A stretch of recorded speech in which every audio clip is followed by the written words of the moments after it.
25 Temmuz 2025 yılı Kuşadası Davutlar'dayız. Burada an itibariyle bugünlerde bu villalardan 2 tanesi 13 milyon 500 bin TL verilecek. 13 milyon 500 bin TL verilecek. Çok fonksiyonlu. Gerçekten mükemmel evler. Bu fiyatlara kaçırmayın diyeceğim ama takdir sizin. Kanalıma da abone olursanız suya sabuna dokunmadan iyilik yapmış olursunuz. Lütfen kanalıma da abone olun. Şimdi evlerimizi okumaya, tanıtmaya çalışıyoruz.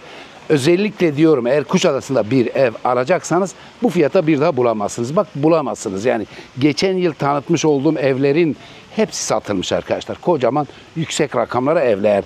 Şimdi evimizin dış cephesi bu. Öyle bir sıcak ki yumurtayı yola koysan gerçekten pişer. Zemin katı arkadaşlar kış bahçesi var, salon var, mutfak var. Yukarıda da 3 odası var. Ev full akıllı bir ev. Multi klima sistemi var. Yani merkezi klima sistemi var. Yerden ısıtma var. Ev full akıllı bir ev. Ekstradan içme suyu deposu var. Bazı ekstralar var. Onları da yavaş yavaş okuyacağız. Şimdi gel birinci ekstrayı gösterelim. Değerli arkadaşlar, bu araç park yeri. Burada şarj içinde, araç şarj içinde elektrik altyapısı var. Yani bu bayağı külfetli bir şey. Yani sonradan uğraştıracak bir şeydir. Külfetli demeyeyim de, eğer orijinal yapılmazsa sonradan sizi yoracak. Çünkü başıma geldi. Ben de kendi evlerimden yapmıştım. Bir B'ye verdim. O bayağı bizi uğraştırdı. Araç park yeri ve elektrikli şarjlar için altyapısı var. Bunu beyan ettik. Sonra havuzumuz bu. Tek başına müstakil, 4 tarafı açık. Burada 3 tonluk içme suyu deposu da var. O sandalyelerin altında. Onu da söyledik. İkinci ekstrası bu. Havuzumuz bu arkadaşlar. Şimdi dış cephedeki taş kaplamaları görüyorsunuz. Şömine de var. Bu şöminenin bacasıdır. Kış bahçesi de burada. Bakın, kocaman bir kış bahçesi var. Bunlar ekstra 13 milyon 250 bin TL. Beyefendi bana dedi ki dilersen birkaç gün sonra çek. Fiyat güncellenir. Ben bir Didim'deyim, bir Bodrum'dayım, bir başka yerdeyim, bir Milas'tayım.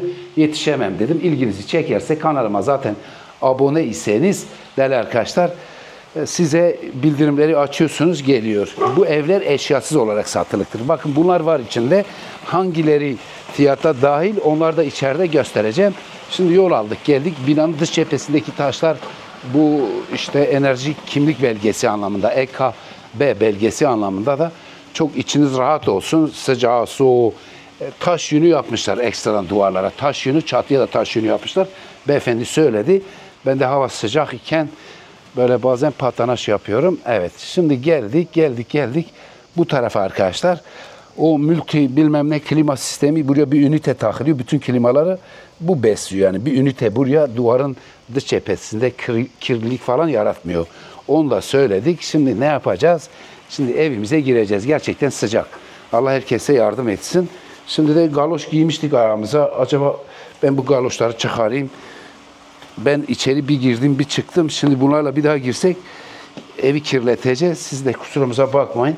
Yapabildiğim kadar tanıtıyorum. Gerçekten sıcak. Herkes şimdi kimi benim gibi çalışıyor, kimi teknede kendine güneş yağı sürüyor, kimi bilmem başka bir şeyin peşinde. Biz emekçiyiz, biz çalışıyoruz. Biz topluma, millete, devlete faydamız olursa en mutlu biziz. Ve merhaba ev. Şimdi bu vestiyerler var işin içinde. Yani gezen malzemeler yok. Bu vestiyer var arkadaşlar. Bakın, eğer evi alacaksanız bu vestiyerler var. Banyolar zaten var. Banyoyu da göster. Sonra ne yapacağız? Sonra evi yavaş yavaş okuyacağız. Bu da banyomuz. Ev full akıllı. Yerden ısıtmalı. Doğramalar linear rosso. Çatıda taş yünü çalışması yapılmış. Duvarlarda yine taş yünü var. İşte salon, açık mutfak dedik. 13 milyon 250 bin TL şöminede. Burada şöminenin bacası dışarıda zaten eve kartpostalık bir görüntü vermiş. Yani ev eşyalı olarak satılık değil. Bu örnek evdir. O yüzden hangi malzemeler içinde onu arz etmeye çalışıyorum. Bu da salonumuz arkadaşlar. Salon bu. Biraz daha tara. Şömine zaten var standartlarda. Taradın mı salon? İyice anlaşıldı mı? Salon iyice anlaşıldıysa mutfağı göstereceğiz. Bu var. Bu da standartların içinde. Bakın burada bir kiler var. Bu kapaklar vesaire yapılıyor evi alacak olsanız. Bunlar içindedir. Bu zaten içinde. Bu kaplamalar içinde. Bunlar içindedir. Sonra eğer evi alacak olursanız Bir parça, iki parça, bir de orada mikrodalga var. Bunlar da içindedir. Yani bunlar da içinde arkadaşlar. Şimdi onu da özetledik. Yani evi eşyalı olarak almıyorsunuz ya. Demirbaşlar işte orada kapakları söyledim. Bir şeyler daha söyleyeceğiz bunlar içinde. Burası o ankastra seti, bulaşık makinesi, yıkama yeri, buzdolabı yeri. Sonra yüzümüzü çevirdik. Nereye çevirdik? Burası da mikrodalga arkadaşlar. Bir servis masası var. Bu evlerde olmazsa olmaz, yeni moda olmuş. Biz de kime ev sattıysak öyle istiyorlar. Ve buradan dışarıdan kış bahçesini göstermiştik. Evet, bu zaten eve bedel doğramalar. Linea Rosso ev full akıllı bir ev. Fazla fonksiyonlu bir ev. Yani klasik akıllı evlerin üstünde bir ev. Bütün lambalar, odalar hepsi akıllı sistem. Yani tane tane idare ediyorsun. Klimaları idare ediyorsun. Biraz daha fonksiyonlu. Kış bahçesi de bu. Yani kimse herhalde bu mevsimde içeride oturmaz. Burada oturur. Bu da böyle arkadaşlar. Şimdi zemin katı bitirdik. Zemin üstü birinci kata çıkacağız. Yukarıda da 3 oda var. Odanın bir tanesi ebeveyn banyolu. Merkezi bir yerdedir. 13.250 artık dediğim gibi başta da dediler ki fiyatlar yükselecek. Dilersen sonra çek. Çekimini sonra yap. Reklamını, ilanını. Ben de şimdiden yaptım ama 25 Temmuz 2025 yılı Cuma günü çekiyorum. Bir hafta sonra gayba Allah bilir ne olur ne biter. Bunu bilemem. Zemin üstü birinci kattayız. Bu merdiven kovasını da göster. İyi bakan iyi görür. İyi yorumlarınızı bekliyorum. Şimdi ben 25 Temmuz'da paylaştım. 30 Temmuz'da bilmem kaç, Ağustos'ta kaç olur, ne oldu falan demenin anlamı yok. Bakın öyle amacını aşan yorumları da eleştiri adı altında kaldıramıyorum, engelliyorum, onu da bilin.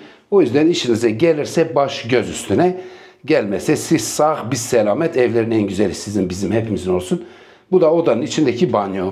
Şimdi ben bazen derim ya, hesap kitap sizin, Ankaralı amcan dediği gibi banyodan burayı bir daha vur. Dediği gibi bana yarayan mal yarıyorsa değerlidir, yaramıyorsa değersizdir. Size yarıyorsa bakın. Yoksa alırsan al, almasan tok esnaf muamelesi değil. Bu bir doğruluk hitabıdır. Yoksa ben diyeceğim alın. Bak hallederiz. Kemal Sunal'a derler ya. İkinci odada bu. Yani o senaryoyu yazan yazar kimse güzel yazmış. Belediye başkanı olur ya adam diyor. Beni peygamberde yapar mısınız? Yaparız diyor. Öyle diyen adamlardan mı olayım yani? Ve arkadaşlar bu da ikinci oda, önünde balkon var. Ön taraf yeşil alan. Efendime söyleyeyim. İkinci odayı gösteriyoruz. Numaram var. Emek kutsaldır. Emeğe saygı göstermek farkında olmadan bir sevap hanenize yazılır. Terazinin size hitap eden, sizin lehinize işleyen sevaplarınıza yazılır. Bu emeğe saygı gösteren değerlidir ve onun farkına varmak lazım. İkinci odayı gösterdik. Burada da çamaşır makinesi yeri, kurutma makinesi yeri. Sonra üçüncü odayı göstereceğiz. Ben bu banyonun güzelliğine dayanamadım. Hemen buraya daldım. Evet. Buraya daldım. Orada da işte çift bilmem neli bir şey var. Burası da banyo. Mükemmel bir ev. Gerçekten kartpostallık. Gerçekten kartpostallık.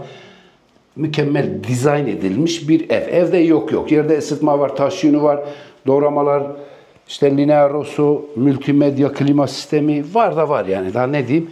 Bu da üçüncü oda arkadaşlar. İyilik yapmak iyiliktir. Adamın biri terki selat. Terki selat. Bilirler. Yani hiç ibadet, insanlık hiçbir şey yok ama günün birinde bir yere gidiyor. Bakıyor ki köpek enikler var ya, aç, perişan. Adam her tarafı kokuyor yani bir şey yok yani. Sonra rüyasında bir şey görüyor, iyilik bir şey görüyor. Gidiyor birine diyor ki ya diyor ben diyor rüyamda böyle cennetle muştulandım diyor. Adam diyor ne yaptın ki? Vallahi diyor ben diyor köpek yavruları vardı, enikler diyor. Aç, perişan, acıdım diyor. Zaten o bardan içip zil zurna gidince acımış.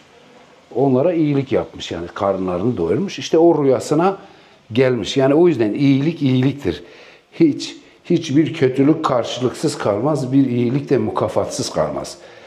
O yüzden ama ölümlü dünya. Ben demin baktım Yozgat'ta haberleri ben sık sık okuyorum.